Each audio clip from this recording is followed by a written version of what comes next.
Hello my dear students, welcome back to my channel and you are watching Gurukul English classes. और मैं आपकी शिखा दी आज आपको पढ़ाने वाली हूँ क्लास 10th का chapter 4 from the diary of Anne Frank. बहुत ही प्यारी सी स्टोरी है from the diary of Anne Frank. एक 13 साल की लड़की है जिसका नाम है एनी फ्रैंक और उसने एक डायरी लिखी थी। ये डायरी लिखने की भी एक स्टोरी है।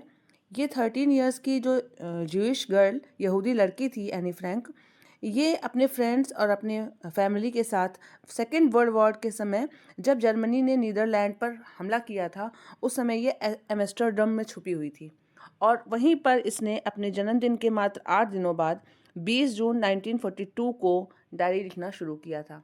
जब इसने डायरी लिखना शुरू किया तो इसको भी नहीं पता था कि ये डायरी एक वर्ल्ड फेमस डायरी बनेगी। एक 13 ईयर की लड़की अपनी डायरी में क्या लिखती है, सबको इतना इंटरेस्ट होगा कि उस डायरी की न केवल जर्मनी में, न केवल नीदरलैंड में, न केवल अपने नेटिव कंट्री में बल्कि अब्रॉड में हर जगह उस डायरी की पूछ होगी और इसीलिए इस डायरी को कई भाषाओं में ट्रांसलेट भी किया जाएगा।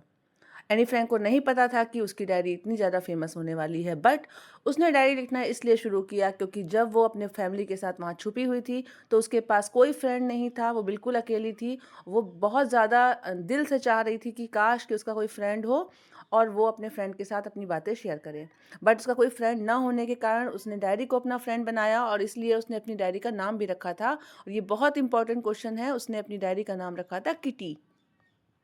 तो स्टार्ट करने से पहले मैं चाहती हूँ कि आप मेरा चैनल सब्सक्राइब कर लें और अपने फ्रेंड्स के साथ शेयर ज़रूर करें। बेल आइकन प्रेस कर लें ताकि मेरे नए वीडियोस के नोटिफिकेशन आपको टाइम टाइम पर मिलता रहे। तो स्टार्ट करते हैं from the diary of Anne Frank. सबसे पहले उसने लिखने की जो शुरुआत की है, ये डायरी एक बहुत बड़ी डायरी है, बट इसका कुछ पार्ट आपके चैप्टर के रूप में आपके कोर्स में है। तो जहाँ से इसने स्टार्ट किया है आपके चैप्टर में वो देखते हैं। उसने लिखा है writing in a diary is a really strange experience for someone like me. मतलब वो खुद कह रही है कि मेरे जैसी किसी लड़की के लिए डायरी में लिखना बहुत ही स्ट्रेंज एक्सपीरियंस है। उसने स्ट्रेंज एक्सपीरियंस क्यों कहा?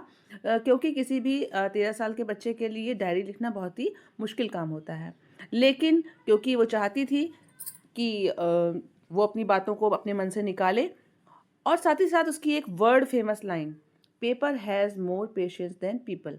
ये क्वेश्चन आपको बहुत जगह मिलेगा, न केवल आपके हाई स्कूल के एग्ज़ाम में बल्कि आगे भी आपकी लाइफ में कॉम्पिटिटिव एग्ज़ाम्स में ये लाइन आती है, paper has, who said this line, paper has more patience than people. कि किसने कहा है कि लोगों से ज़्यादा धैर्य पेपर में होता है। और बिल्कुल सही बात है, अगर आप किसी फ्रेंड के साथ अपनी बात शेयर करते हैं तो हो सकता है वो फ्रेंड किसी और फ्रेंड के साथ आपकी बात को शेयर कर दे, आपकी बात को र्यूमर बना दे, बट पेपर कहीं भी कहने नहीं जाएगा जब तक कि कोई उसको पढ़ेगा नहीं। इसलिए ये लाइन बिल्कुल सटीक है, paper has more patience than people. इसके बाद उसने अपनी थोड़ी सी स्टोरी बताई है कि वो 13 इयर्स की है और वो अपने पेरेंट्स के साथ और अपने 16 इयर्स ओल्ड सिस्टर के साथ जिसका नाम मार्गॉट है उसके साथ वो अपने फैमिली के साथ रहती है। उसने ये भी बताया है कि मेरी फैमिली में बहुत सारे लोग हैं, मेरे रिलेटिव्स हैं, मेरे जिनको मैं 30 पीपल हैं जिनको मैं फ्रेंड्स कह सकती हूँ, और उसके बावजूद भी वो वहीं पर उनके साथ में रहती है और फिर भी वो अपनी बातों को नहीं कह पा रही है और इसलिए उसने डायरी लिखना शुरू किया। डायरी में सबसे पहले उसने अपने डायरी का नाम रखा है, I am going to call this friend Kitty, यानी कि किटी उसने उसका नाम रखा है अपनी डायरी का। और फिर इसने अपनी लाइफ हिस्ट्री के बारे में थोड़ा सा बताया है, जहाँ पर ये जो पैराग्राफ है आप देख रहे हो, माय फादर, यहाँ से उसने अपनी लाइफ हिस्ट्री के बारे में बताया है कि मेरे पापा जब 36 साल के थे और जब मेरी माँ 25 साल की थी तब इनकी मम्मी पापा की शादी हुई थी। इनकी बहन मार्गॉट का जन्म 1926 में हुआ था और इनका जन्म 12 जून 1929 में हुआ था। ये फ्रैंकफर्ट में तब तक रही जब तक ये 4 साल की थी। उसके बाद इनके पापा की जॉब हॉलैंड में ट्रांसफ़र हो गया उनका, तो वो 1933 में वहाँ पर चले गए, जबकि ये और इनकी सिस्टर अपनी दादी माँ के साथ रहते थे।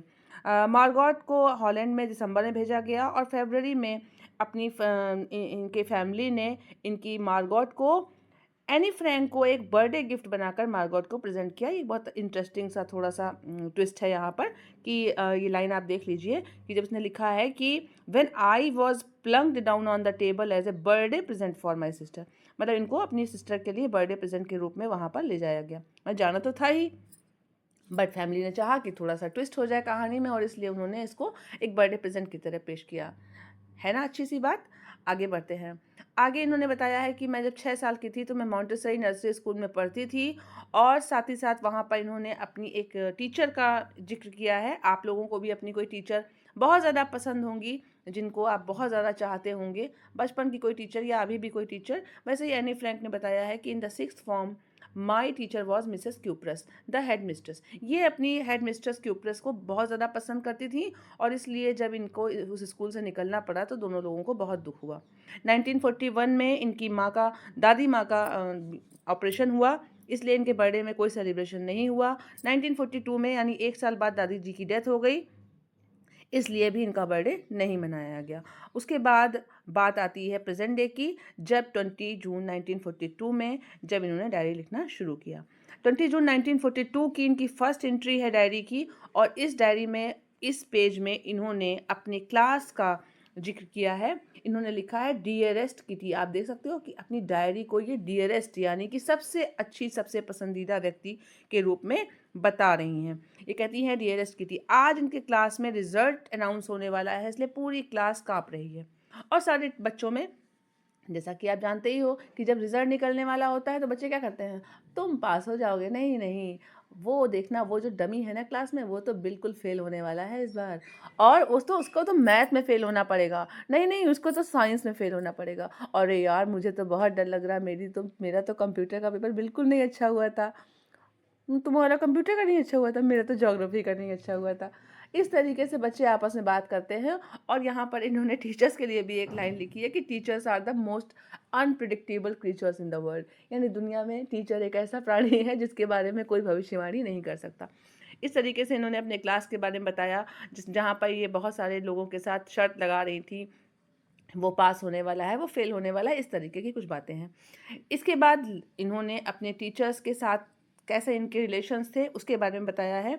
इनके क्लास में देयर आर 9 ऑफ देम, इनके पास 9 टीचर थे, जिसमें कि 7 मेन एंड 2 वुमेन, 7 पुरुष टीचर थे और 2 वुमेन टीचर थी।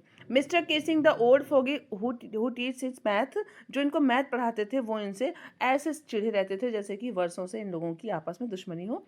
ज़्यादातर बच्चों को मैथ्स के टीचर नहीं पसंद होते, और उसके पीछे कारण ये होता है कि उनको मैथ्स सब्जेक्ट नहीं पसंद होता। वो मैथ्स का होमवर्क नहीं करते हैं, वो मैथ्स का क्लास वर्क नहीं करते हैं, बाद में जब टीचर इनको टोकते हैं तो इनकी टीचर से कुछ अनबन हो जाती है। वहीं पर आप देखेंगे कि जो सब्जेक्ट आपको बहुत ज़्यादा फेवरेट होता है, मैं सारे बच्चों की बात नहीं कर रही हूँ, ये बात ध्यान रखिएगा, कुछ बच्चों की बात कर रही हूँ।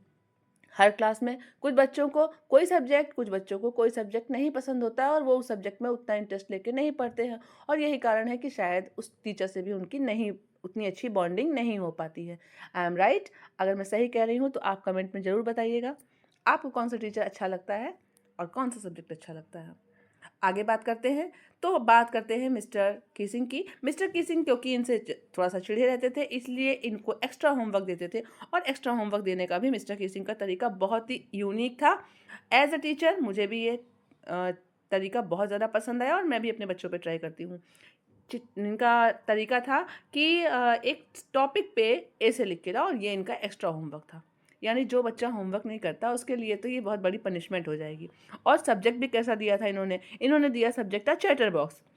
चैटर बॉक्स, इस पे आप क्या लिख सकते हो, लेकिन हमारी एनी फ्रैंक तो बहुत ही यूनिक थी, और लिखने में तो वैसे भी माहिर थी। तो इन्होंने अपना फाउंटेन पेन उठाया, उसका पूरा का पूरा टिप जो था वो चबा डाला, और साथ ही साथ इन्होंने एक लंबा सा लेख जो है ऐसे लिख दिया चैटर बॉक्स पे।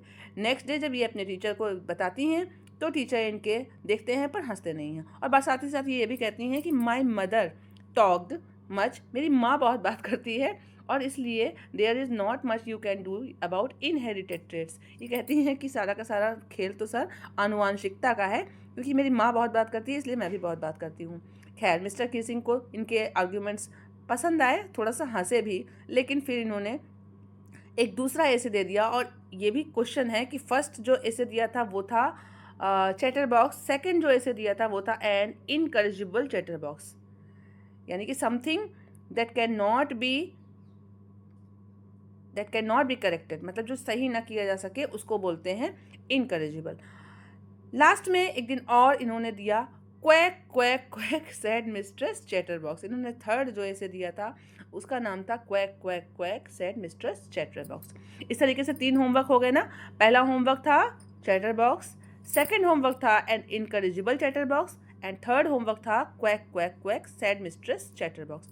इस बार तो इन्होंने एक यूनिक आइडिया निकाला। इनकी एक फ्रेंड थी जो पोएम बहुत अच्छी लिखती थी और इसलिए इन्होंने अपनी फ्रेंड सैने, इनकी फ्रेंड का नाम क्या था, सैने, जो पोइट्री में बहुत अच्छी थी, इन्होंने ये पूरा का पूरा ऐसे पोइट्री में लिख दिया और ये एक बहुत ही बढ़िया कंपोजिशन थी। साथ ही साथ इन्होंने उसमें लिखा था कि एक बहुत ही सुंदर सी फैमिली थी। इसमें मदर डक था, फादर स्वान था, उनके 3 बेबी डकलिंग्स थे, लेकिन उनके पापा ने उनको मार डाला क्योंकि वो लोग बहुत ज़्यादा बात करते थे। इस बार मिस्टर कीसिंग ने इस जोक को अच्छे तरीके से लिया। उन्होंने पोयम पढ़कर पूरी क्लास को सुनाई और साथ ही साथ उन्होंने एनी को दोबारा एक्स्ट्रा होमवर्क नहीं दिया। इस तरीके से इन्होंने ये पैराग्राफ ख़त्म किया है और लिखा है योर्स एनी, आपकी any, extracted from the diary of a young girl with slight adaptation. आप देख रहे हो लास्ट में ये लिखा हुआ है कि ये जो पार्ट है ये diary of a young girl का अंश है, ना कि पूरी डायरी। ये एक अंश मात्र है, पार्ट है जिसको आपने पढ़ा। तो कैसा लगा आपको ये ज़रूर बताइएगा कमेंट सेक्शन में।